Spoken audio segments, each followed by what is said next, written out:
Students, welcome to my YouTube channel CA Rashmi's learning hub. और आज की वीडियो में हम कवर करने जा रहे हैं जीएसटी का टॉपिक, कॉम्पोजिशन स्कीम। तो क्या है कॉम्पोजिशन स्कीम? कॉम्पोजिशन स्कीम वो स्कीम है जो कि गवर्नमेंट लेकर आई है फॉर स्मॉल टैक्स पेयर्स। किसके लिए लाई है ये स्कीम? स्मॉल टैक्स पेयर्स के लिए। मतलब देखो, ये तो आपको पता है कि जीएसटी में रजिस्ट्रेशन किसको करवाना होता है, कौन से बिजनेसेस को रजिस्ट्रेशन कराना होता है। अगर हम बात करें गुड्स के डीलर्स में, जो एक्सक्लूसिवली गुड्स में डील करते हैं, तो जिनका एनुअल टर्नओवर 40 लाख क्रॉस कर जाता है, उनके लिए मैंडेटरी है कि आपको जीएसटी में रजिस्ट्रेशन कराना जरूरी है। अगर मैं बात करूं जो सर्विस प्रोवाइडर्स हैं या जो गुड्स और सर्विस दोनों प्रोवाइड करते हैं, तो उनके लिए ये लिमिट है 20 लाख। तो अगर आप एनुअल टर्नओवर 20 लाख क्रॉस कर जाता है तो you have to do GST registration. लेकिन रजिस्ट्रेशन के बाद आपके पास ऑप्शन होता है, या तो आप अपनी रेगुलर स्कीम ऑप्ट करो। क्या ऑप्ट करो? Regular scheme. रेगुलर स्कीम ये कहती है कि आपको हर महीने जीएसटी रिटर्न फाइल करनी है, और महीने में दो रिटर्न फाइल होती हैं, एक जीएसटीआर 1 फाइल होती है, एक जीएसटीआर 3 भी फाइल होती है। देन आपको कंप्लाइंसेस बहुत फॉलो करने पड़ते हैं, प्रॉपर रिकॉर्ड मेंटेन करना पड़ता है, सेल का, परचेज का, सारी चीजें इन डिटेल आपको फॉलो करनी होती हैं। ठीक है, और आपको अपने कस्टमर से जीएसटी कलेक्ट करना होता है और आगे वो गवर्नमेंट को दे देना होता है। जैसे कि अगर मान लो जो भी आइटम आप सेल कर रहे हो, जिसमें आप डील कर रहे हो, अगर मान लो वो 5% जीएसटी वाली आइटम है, तो आपको अपने कस्टमर से 5% जीएसटी चार्ज करना है, और कस्टमर से वो जीएसटी लेकर आपको आगे गवर्नमेंट को दे देना होता है। ठीक है। लेकिन अगर आप परचेज करते टाइम कुछ जीएसटी जो भी आप अपने सप्लायर को पे करके आए होते हो, वो जीएसटी का आप आईटीसी भी क्लेम कर लेते हो। राइट? ये होता है सब रेगुलर स्कीम में। इनपुट टैक्स क्रेडिट आप क्लेम करते हो ना जीएसटी का, कि जो जीएसटी में आगे पहले से पे करके आया हूँ, अब जब मुझे गवर्नमेंट को जितना पे करना है उसमें से मैं अपना इनपुट टैक्स क्रेडिट क्लेम करूंगा, और जो बचा हुआ जीएसटी होगा वो मैं गवर्नमेंट पे करूंगा। यही आप सोचते हो। ये तो मुझे है रेगुलर स्कीम। लेकिन कॉम्पोजिशन स्कीम क्या है, अब वो देखते हैं हम स्टेप बाय स्टेप, आराम से, कि आखिर होती क्या है कॉम्पोजिशन स्कीम। रेगुलर स्कीम आपने देख लिया कि जहाँ पे हर महीने दो दो रिटर्न फाइल होती है, सारे कंप्लाइंसेस फॉलो करने पड़ते हैं, डिटेल रिकॉर्ड्स मेंटेन होता है परचेज का, सेल का, प्रॉपर जो भी जीएसटी होता है वो आप अपने कस्टमर से कलेक्ट करते हो और गवर्नमेंट पे करते हो। और अगर आप अपने सप्लायर से परचेज करते टाइम कुछ भी जीएसटी पे करके आए हो, तो आप उसका इनपुट टैक्स क्रेडिट क्लेम कर सकते हो। ये होती है रेगुलर। लेकिन गवर्नमेंट लेकर आई है composition scheme for small tax payers. Correct? पहली बात, ये ध्यान रखो कि ये स्कीम जो है ऑप्शनल स्कीम है। कैसी है? ऑप्शनल। मतलब आपके ऊपर है कि आप कॉम्पोजिशन स्कीम ऑप्ट करना चाहते हो या नहीं करना चाहते। गवर्नमेंट आपके लिए मैंडेटरी नहीं कर रही कि आपको कॉम्पोजिशन स्कीम लेनी ही पड़ेगी, नहीं। Composition scheme is purely optional. Government की तरफ से आपको ऑफर है कि आप चाहो तो कॉम्पोजिशन स्कीम ऑप्ट कर सकते हो, आप नहीं करना चाहते तो मत करो। फर्स्ट चीज क्लियर हुई कि कॉम्पोजिशन स्कीम एक ऑप्शनल स्कीम है। सेकेंड चीज, कॉम्पोजिशन स्कीम होती किसके लिए अवेलेबल है? तो who can opt for composition scheme? Who can opt for composition scheme? तो गवर्नमेंट कहती है जिसका भी एनुअल टर्नओवर, मतलब जिसका भी पिछले साल का, एक साल का टर्नओवर जो है, वो अप टू 1.5 करोड़ रुपीस होता है, वो कॉम्पोजिशन स्कीम के लिए ऑप्ट कर सकता है। मतलब अगर किसी का annual turnover, aggregate turnover 1.5 crore से एक्सीड कर जाता है, करेक्ट, तो वो कॉम्पोजिशन स्कीम के लिए ऑप्ट नहीं कर सकता। तो फर्स्ट, ये किसके लिए है? मतलब जिसका टर्नओवर 1.5 करोड़ तक है ना, गवर्नमेंट कहती है कि आप अभी, आपका बिजनेस अभी छोटे लेवल पे है, तो हम आपको बहुत सारे कंप्लाइंसेस में नहीं फंसाना चाहते, हम आपको सारे झंझटों से दूर रखना चाहते हैं। आपके लिए बहुत एक सॉर्टेड सी स्कीम लेकर आए हैं जिसका नाम है कॉम्पोजिशन स्कीम। आप चाहो तो कॉम्पोजिशन स्कीम को ऑप्ट कर सकते हो, कोई जबरदस्ती नहीं है, कोई जरूरी नहीं है कि आपको करना ही है। ठीक है। तो किसके लिए है ये स्कीम? जिसका भी एनुअल टर्नओवर 1.5 करोड़ तक है। करेक्ट? 1.5 करोड़ से जहां टर्नओवर एक्सीड कर गया तो आप कॉम्पोजिशन स्कीम ऑप्ट नहीं कर सकते। पहला पॉइंट। ओके। लेकिन there are some specified states जहां पे ये एनुअल टर्नओवर 1.5 करोड़ भी नहीं है, ये लिमिट है 75 लाख की। मतलब अगर वो स्पेसिफाइड स्टेट्स की बात करें तो उनका अगर एनुअल टर्नओवर, अगर आपका बिजनेस वहां पर है और आपका एनुअल टर्नओवर 75 लाख तक है, अप टू 75 लाख रुपीज तक अगर आपका एग्रीगेट टर्नओवर है, तो आप कॉम्पोजिशन स्कीम ऑप्ट कर सकते हो। अगर आपका एग्रीगेट टर्नओवर 75 लाख क्रॉस कर जाता है तो आप कॉम्पोजिशन स्कीम ऑप्ट नहीं कर सकते। ये है कुछ स्पेसिफाइड स्टेट्स में। अब वो स्पेसिफाइड स्टेट्स कौन सी है? There are 8 states. कौन कौन सी है वो 8 स्टेट्स? देखो, जितनी भी नॉर्थ ईस्ट स्टेट्स है ना, वो सारी स्टेट्स हैं एक असम को छोड़ के। ओके, तो नॉर्थ ईस्ट स्टेट जैसे कि नागालैंड, मणिपुर, मिजोरम, मेघालय, त्रिपुरा, सिक्किम, अरुणाचल प्रदेश। सो ये हो गई हमारी सारी नॉर्थ ईस्ट वाली जो स्टेट्स हैं, ये सब वो हो गई। एक असम को छोड़ दिया, और इसके अलावा इनके साथ है उत्तराखंड। पहले असम और हिमाचल प्रदेश भी हुआ करते थे, लेकिन उनको फिर इस लिस्ट से हटा दिया गया है, और अब वो नॉर्मल स्टेट्स के अंदर ही आते हैं, जिसमें की लिमिट है हमारी 1.5 करोड़ की। तो ये 8 स्टेट्स हैं जिनके अंदर जो लिमिट है कॉम्पोजिशन स्कीम के लिए वो है 75 लाख की। कौन कौन सी 8 स्टेट्स हैं? सारी नॉर्थ ईस्ट स्टेट्स असम को छोड़ के, नागालैंड, मणिपुर, मिजोरम, मेघालय, त्रिपुरा, सिक्किम, अरुणाचल प्रदेश और उत्तराखंड। ठीक है। तो कॉम्पोजिशन स्कीम के बारे में आपको इतना समझ में आया कि पहली चीज है कि कॉम्पोजिशन स्कीम एक ऑप्शनल स्कीम है। दूसरा, कौन वो ऑप्ट कर सकता है? जिसका भी एग्रीगेट टर्नओवर एक साल का, पिछले एक साल का turnover up to rupees 1.5 crore है, वो ऑप्ट कर सकता है।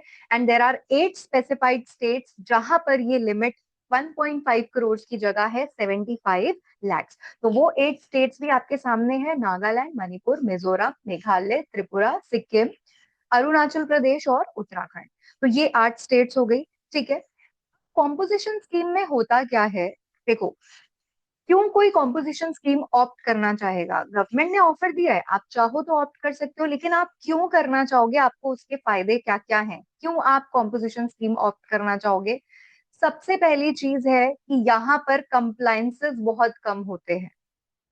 कैसे होते हैं कंप्लाइंसेस? बहुत कम कंप्लाइंसेस होते हैं, आपको बहुत कम रिकॉर्ड मेंटेन करना होता है, अकाउंटिंग प्रॉपर नहीं करने की जरूरत होती है।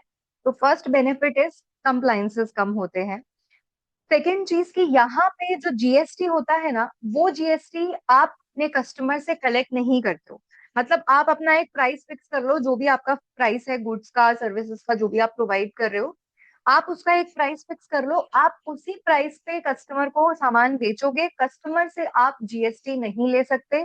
तो एक पॉइंट ये भी आता है कि प्रोडक्ट में इन्फ्लेशन नहीं आएगा। मतलब कस्टमर को आपका प्रोडक्ट महंगा नहीं लगेगा, क्योंकि आप जो प्राइस फिक्स कर रहे हो वही प्राइस है, आप ऊपर से जीएसटी चार्ज नहीं कर रहे। लेकिन जैसे अब 18% वाली जीएसटी, 18% वाली आइटम आप बेच रहे हो, या 12% वाली आइटम बेच रहे हो, या 28% वाली आइटम बेच रहे हो, लेकिन आप वो कस्टमर से जीएसटी कलेक्ट नहीं कर सकते। ठीक है। पर इसके केस में आपको एक बहुत ही नॉमिनल सा रेट होता है जीएसटी का, जो आपको अपने पॉकेट से गवर्नमेंट को देना होता है। बहुत ही नॉमिनल सा रेट होता है, और वो रेट क्या होता है? 1%। 1%, मतलब अगर ये इंट्रा स्टेट का केस है तो ½ % सीजीएसटी, ½% एसजीएसटी। अगर इंटर स्टेट का केस है तो 1% आईजीएसटी। मतलब गवर्नमेंट कहती है कस्टमर से 5%, 12%, 18%, 28% का जीएसटी नहीं लेना। आप कस्टमर को अपना नॉर्मल जो प्राइस है आप उसी प्राइस पे सेल करो, लेकिन उसके ऊपर 1% जीएसटी आप हमको पे करो अपने पास से। अपने पास से मतलब अपने मार्जिन से पे करो। राइट? तो वो आपके ऊपर है, आप अपना मार्जिन उसी हिसाब से सेट करना, प्राइस उसी हिसाब से सेट करना कि आप वो 1% ऑटोमेटिकली रिकवर कर सकते हो। तो बहुत ही नॉमिनल रेट ऑफ जीएसटी होता है, कस्टमर को आपका प्रोडक्ट महंगा नहीं लगेगा, क्योंकि आप अलग से उस पर high rate of GST charge नहीं कर रहे हो। ठीक है। तो जीएसटी का रेट इनके केस में नॉर्मली 1% होता है। जितने भी मैन्युफैक्चरर्स होते हैं और ट्रेडर्स होते हैं गुड्स के, उनके लिए ये रेट है 1% का। ठीक है। अगर मैं बात करूं रेस्टोरेंट सर्विसेज की, कि अगर आप रेस्टोरेंट सर्विसेज प्रोवाइड कर रहे हो, तो आपके लिए, या आउटडोर केटरिंग सर्विसेज प्रोवाइड कर रहे हो, तो आपके लिए ये रेट हो जाता है 5% का। और अगर आप सिर्फ सर्विसेज प्रोवाइड कर रहे हो, ओनली सर्विसेज, या फिर आप मिक्स्ड सप्लायर्स हो, मिक्स सप्लायर्स मतलब आप गुड्स भी सप्लाई कर रहे हो और सर्विसेज भी सप्लाई कर रहे हो, तो आपके लिए ये रेट है 6%। सो फिर सिर्फ और सिर्फ ये तीन रेट चलते हैं कॉम्पोजिशन स्कीम में। पहला 1%, मैक्सिमम 1% रेट ही चलता है, जितने भी मैन्युफैक्चरर्स और ट्रेडर्स होते हैं गुड्स के, उनके लिए 1% चलता है। अगर आप रेस्टोरेंट सर्विसेज प्रोवाइड कर रहे हो, तो आपके लिए ये 5% का रेट है। और अगर आप ओनली सर्विसेज में डील कर रहे हो, या फिर आप मिक्स सप्लायर्स हो, गुड सर्विस दोनों प्रोवाइड करते हो, तो आपके लिए ये रेट हो जाता है 6% का। मतलब ये जीएसटी रेट आप अपने कस्टमर से चार्ज नहीं कर सकते, आपको ये जीएसटी खुद ही अपने पॉकेट से गवर्नमेंट को देना होता है। करेक्ट? क्योंकि आप अपने कस्टमर से जीएसटी चार्ज नहीं कर रहे हो, तो क्या आप उसे इनपुट टैक्स क्रेडिट का बेनिफिट पास ऑन कर सकते हो? कस्टमर अगर आपको जीएसटी देके जाता है, तो वो उसे आईटीसी में क्लेम कर सकता है। सेम ऐसे ही आप अगर आगे से जीएसटी पे करके आते हो, तो आप आईटीसी का क्लेम ले सकते हो, लेकिन कॉम्पोजिशन डीलर्स को ना ही आईटीसी का कोई बेनिफिट मिलता, मतलब आप आईटीसी का क्लेम नहीं कर सकते। आप बेशक किसी भी रजिस्टर्ड रेगुलर स्कीम में रजिस्टर्ड सप्लायर से गुड्स खरीद के ला रहे हो, लेकिन फिर भी आपको आईटीसी बेनिफिट नहीं मिलेगा। ये जीएसटी तो आपको भरना ही पड़ेगा गवर्नमेंट को।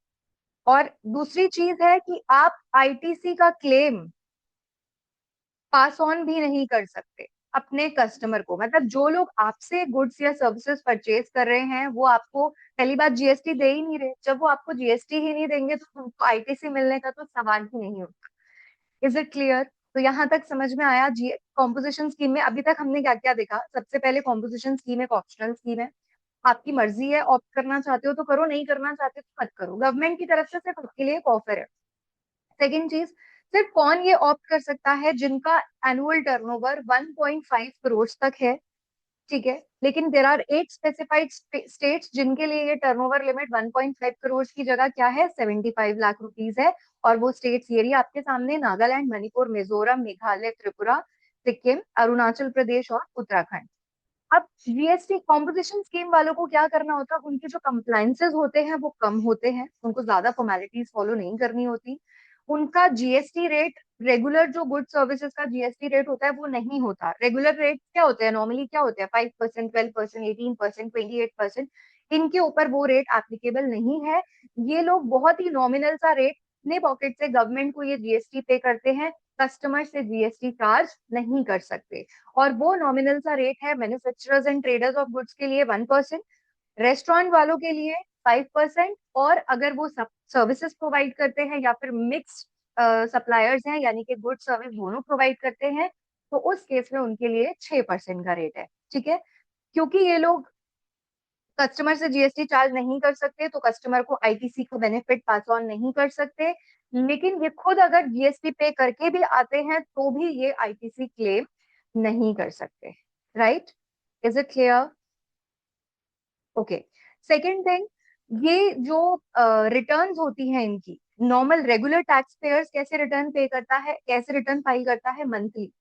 कॉम्पोजिशन डीलर्स जो रिटर्न फाइल करते हैं वो करते हैं क्वार्टरली। इनकी रिटर्न फाइलिंग कैसी होती है? क्वार्टरली रिटर्न फाइलिंग होती है। ठीक है? मतलब साल में सिर्फ 4 बार ये लोग रिटर्न फाइल करते हैं, तो कंप्लाइंसेस कम होते हैं, और इनको परचेज का रिकॉर्ड मेंटेन करने की जरूरत नहीं होती। क्यों? क्योंकि जब इन्हें आईटीसी मिलने ही नहीं वाला, तो इन्हें उसका रिकॉर्ड मेंटेन करने की जरूरत नहीं है।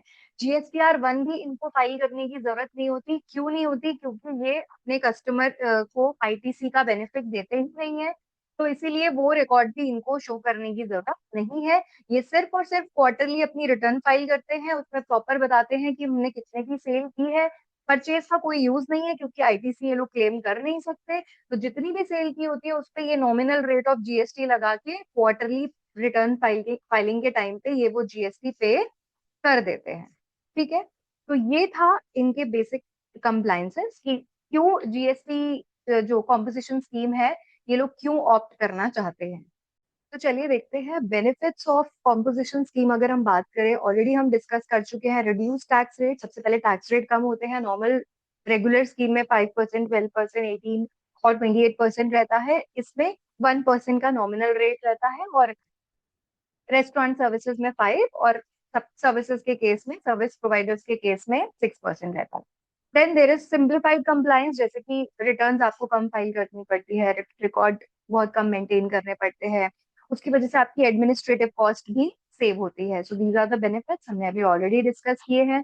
फीचर्स की अगर हम बात करें तो एलिजिबिलिटी आपने देखा ही है कि 1.5 करोड़ तक का जिनका टर्नओवर है वही लोग बस इसके लिए एलिजिबल हैं। 1.5 करोड़ जहां आपका टर्नओवर एक्सीड कर गया तो आप कॉम्पोजिशन स्कीम से ऑटोमेटिकली आउट हो जाएंगे, अगर आपने ऑप्ट कर भी रखी होगी तो। टैक्स रेट फिक्स है, अभी हमने देखा था, 1% for manufacturers and traders, 5% for restaurant and 6% for service providers. ठीक है। देन उसके बाद कौन ऑप्ट कर सकता है कॉम्पोजिशन स्कीम को, अगर हम बात करें तो मैन्युफैक्चरर्स एंड ट्रेडर्स के केस में जिनका टर्नओवर अप टू 1.5 करोड़ है, और स्पेसिफिक स्पेशल कैटेगरी स्टेट्स जो 8 स्टेट्स हैं उनके केस में की लिमिट है 75 लाख।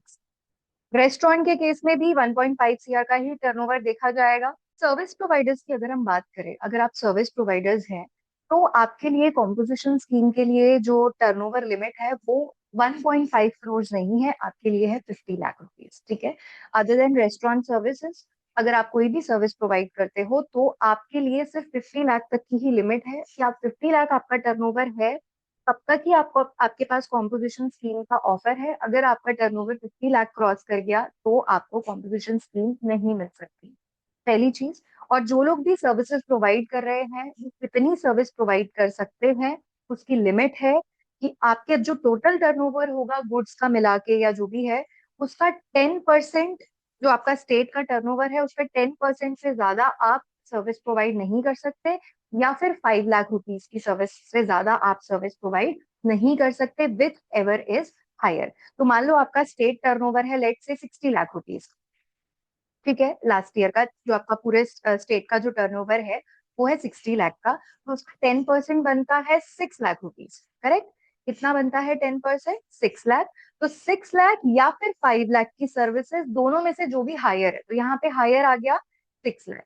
तो दैट मीन्स आप 6 लाख रुपीज तक की सर्विस प्रोवाइड कर सकते हो इन केस ऑफ जो भी, अगर आप सर्विस प्रोवाइड कर रहे हो और आप कॉम्पोजिशन स्कीम में रहना चाहते।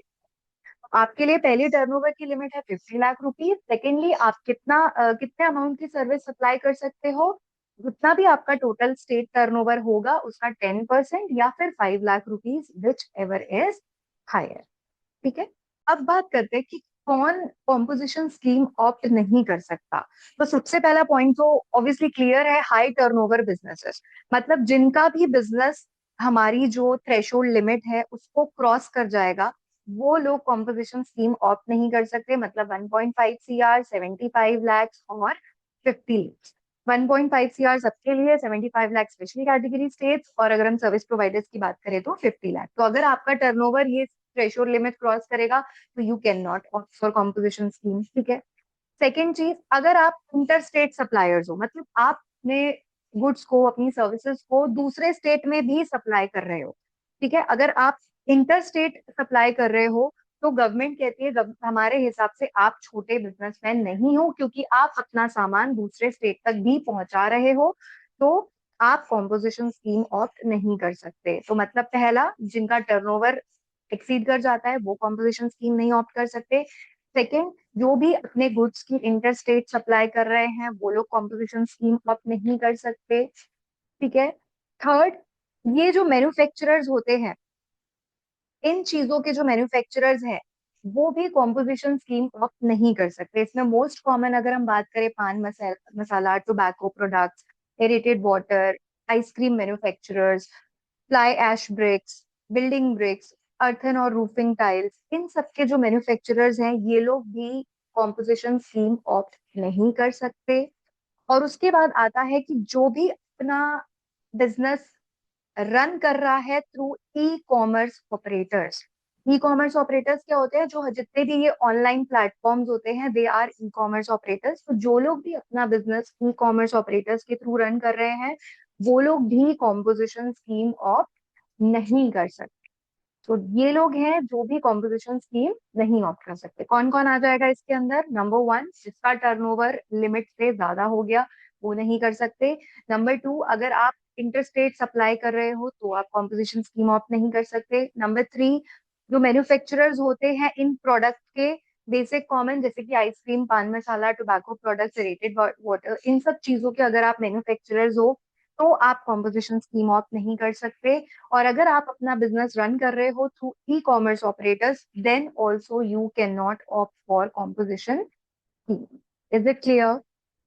यस।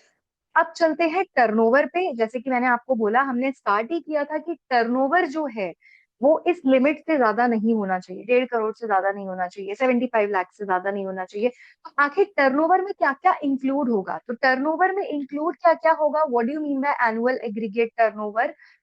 Includes all this. क्या क्या इंक्लूड करता है वो? Taxable supplies. टैक्सेबल सप्लाईज का मतलब है जितने भी टैक्सेबल गुड्स हैं, जो भी आप प्रोवाइड कर रहे हो, जो भी जिन पे जीएसटी लगता है, वो सब इसमें कवर है। एग्जेम्प्ट सप्लाईज हैं जिनके जीरो रेट ऑफ टैक्स है। एक्सपोर्ट्स है, ये सब भी कवर है इसके अंदर। इंटर स्टेट सप्लाई अगर आप कर रहे हो जो कि सेम पैन नंबर के अंदर बिजनेस रजिस्टर्ड है, मतलब वैसे तो इंटरस्टेट सप्लाई को हम कंसिडर नहीं करते, और इंटरस्टेट सप्लाई करने वाला कॉम्पोजिशन स्कीम ऑप्ट ही नहीं कर सकता, वो तो सवाल ही नहीं उठता, बाहर निकल जाएगा। लेकिन अगर आपका बिजनेस है वो यहाँ पे महाराष्ट्र में, लेट्स से आपका बिजनेस रजिस्टर्ड है, और आप कहीं दूसरा बिजनेस जो है, दूसरा ऑफिस जो है, दूसरी ब्रांच जो है वो मान लो चेन्नई में है, तो आप महाराष्ट्र वाले अपने गोडाउन से गुड्स भेज रहे हो चेन्नई वाले गोडाउन में, मतलब you both are registered under same PAN, आप ही का बिजनेस है, उस सप्लाई को यहाँ पे कंसिडर करेंगे। लेकिन अगर आप वैसे सप्लाई कर रहे हो जो सेम पैन में रजिस्टर्ड नहीं है, दूसरे बिजनेसेस को सप्लाई कर रहे हो, दूसरे कस्टमर्स को सप्लाई कर रहे हो, तो इंटर स्टेट सप्लाई को कॉम्पोजिशन स्कीम में कंसिडर नहीं किया जाएगा। ठीक है? तो क्या क्या टर्नओवर में इंक्लूड होगा? सबसे पहले टैक्सेबल सप्लाईज, दूसरा एग्जेम्प्ट सप्लाईज, तीसरा एक्सपोर्ट, और नंबर 4, अगर आप सेम पैन में डिस्टिंक्ट पर्सन को, जो सेम पैन में रजिस्टर्ड है, जो आप ही का बिजनेस है, आप ही के कोई ऑफिस है, ब्रांच है, गोडाउन है, कुछ भी दूसरे स्टेट में है, तो आप वहां पे अगर गुड सप्लाई कर रहे हो तो वो वाली इंटरस्टेट सप्लाई भी हम टर्नओवर में इंक्लूड करेंगे। क्या नहीं करेंगे, इसमें मेन चीज आपको याद रखनी है, इनवर्ट सप्लाईज। इनवर्ट सप्लाईज का क्या मतलब होता है? इनवर्ट सप्लाईज मतलब जहां पे आप गुड्स परचेज कर रहे हो, तो ऑब्वियसली परचेज, कॉमन सेंस वाली बात है कि परचेज तो टर्नओवर का पार्ट हो ही नहीं सकता, क्योंकि टर्नओवर का मतलब ही होता है सेल करना। बेशक आप जीएसटी पे कर रहे होंगे उसके ऊपर रिवर्स चार्ज के हिसाब से, लेकिन हम उसे कंसिडर नहीं करेंगे, क्योंकि वो क्या है? इनवर्ट सप्लाई है। इनवर्ट सप्लाई मतलब परचेज है, तो परचेज को टर्नओवर का पार्ट हम नहीं मानते। ठीक है? तो ये सारे पॉइंट्स थे कॉम्पोजिशन स्कीम में। अब मैं आपको एक बार रिवाइज करा देती हूँ, कॉम्पोजिशन स्कीम क्या होती है। कॉम्पोजिशन स्कीम सबसे पहले किसके लिए होती है? स्मॉल टैक्स पेयर्स के लिए होती है। नंबर 2, इसके बेनिफिट्स क्या क्या है? टैक्स रेट कम होता है, आप पता ही है, 1%, 5%, 6%, जबकि नॉर्मल जीएसटी रेट्स होते हैं 5, 12, 18, 28। देन सिंप्लीफाइड कंप्लायंस, आपको रिटर्न क्वार्टरली फाइल करनी होती है, परचेज के रिकॉर्ड मेंटेन करने की जरूरत नहीं होती। सेल का भी जो रिकॉर्ड होता है बहुत नॉर्मल सा रिकॉर्ड मेंटेन करना होता है, बहुत ज्यादा डिटेल कंप्लायंसेस फॉलो नहीं करने होते। एडमिनिस्ट्रेटिव कॉस्ट यहाँ पे कम हो जाती है। की फीचर्स आपको पता ही है कि टर्नओवर लिमिट 1.5 करोड़ की है। अगर हम यहाँ पे देखें कौन ऑप्ट कर सकता है, जिसका एनुअल टर्नओवर 1.5 सीआर है, वो लोग ऑप्ट कर सकते हैं। वहां से एक्सीड करेगा तो आप कॉम्पोजिशन स्कीम ऑप्ट नहीं कर सकते। या फिर स्पेशल कैटेगरी स्टेट्स, जो कि हमारी 8 स्टेट्स हैं, all are north east states and plus Uttarakhand और असम उसमें इंक्लूड नहीं है। वो 8 स्टेट हमारी, जो कि 75 लाख की लिमिट है वहां पे। सर्विस प्रोवाइडर्स के केस में ये लिमिट जो है वो 50 लाख रुपीज की है। सर्विस प्रोवाइडर्स जो है वो कितने अमाउंट की सर्विस प्रोवाइड कर सकते हैं कॉम्पोजिशन स्कीम में रहते हुए भी? 10% ऑफ द स्टेट टर्नओवर, या फिर 5 lakh, whichever is higher. फिर उसके बाद हमने डिस्कस किया कि कौन कौन ऐसे लोग हैं जो कॉम्पोजिशन स्कीम ऑफ नहीं कर सकते। तो कौन कौन नहीं कर सकते? जिनका टर्नओवर लिमिट से ज्यादा है, जो इंटर स्टेट सप्लाई कर रहे हैं, और इन चीजों के मैन्युफैक्चरर्स, किनके? आइसक्रीम के मैन्युफैक्चरर्स, पान मसाला, टोबैको प्रोडक्ट्स के मैन्युफैक्चरर, एरेटेड वाटर के मैन्युफैक्चरर, फ्लाई एश ब्रिक्स के manufacturer, bricks of fossil meals के मैन्युफैक्चरर, बिल्डिंग ब्रिक्स करने वाले, और अर्थन और रूफिंग टाइल्स के मैन्युफैक्चरर्स। इन लोगों के को का बिजनेस गवर्नमेंट के हिसाब से छोटा बिजनेस नहीं होता। इसीलिए ये लोग कॉम्पोजिशन स्कीम का बेनिफिट नहीं ले सकते। और इसके अलावा जो लोग ई कॉमर्स ऑपरेटर्स के थ्रू अपना बिजनेस रन कर रहे हैं वो भी कॉम्पोजिशन स्कीम ऑप्ट नहीं कर सकते। फिर हमने बात की टर्नओवर, कि आखिर टर्नओवर में क्या क्या कंसिडर होता है। टैक्सेबल सप्लाईज भी टर्नओवर में कंसिडर होती है, एग्जेम्प्ट सप्लाईज भी कंसिडर होती हैं, एक्सपोर्ट्स भी कंसिडर होते हैं, और अगर आपने उतने ही किसी ब्रांच में दूसरे स्टेट में भी सप्लाई किया है तो वो भी टर्नओवर में कंसिडर होगा। अपने बिजनेस के अलावा अगर आपने किसी और को सप्लाई किया है तो वो तो वहां पे तो कॉम्पोजिशन स्कीम की बात ही नहीं आती। और क्या नहीं इंक्लूड होगा, इनवर्ट सप्लाई इंक्लूड नहीं होंगे because they are obviously not your turnover. ठीक है, तो ये थी कॉम्पोजिशन स्कीम। अब हमें इसके ऊपर एक एग्जाम से रिलेटेड क्वेश्चन करना है, जो कि क्वेश्चन है प्रॉपर 10 मार्क्स का आता है, बहुत इंपॉर्टेंट क्वेश्चन है, लेकिन वो मैं आपको करवाऊंगी इसी वीडियो के पार्ट 2 में। उसमें हम ये पूरा क्वेश्चन सॉल्व करेंगे कि कैसे आखिर कॉम्पोजिशन स्कीम का क्वेश्चन एग्जाम में कैसे पूछा जा सकता है। ठीक है, तो ये था कॉम्पोजिशन स्कीम का पूरा कॉन्सेप्ट। अगर आपको वीडियो अच्छी लगे तो उसको लाइक जरूर कीजिए, अपने फ्रेंड्स के साथ शेयर कीजिए और चैनल को सब्सक्राइब करना मत भूलिए। Thank you so much.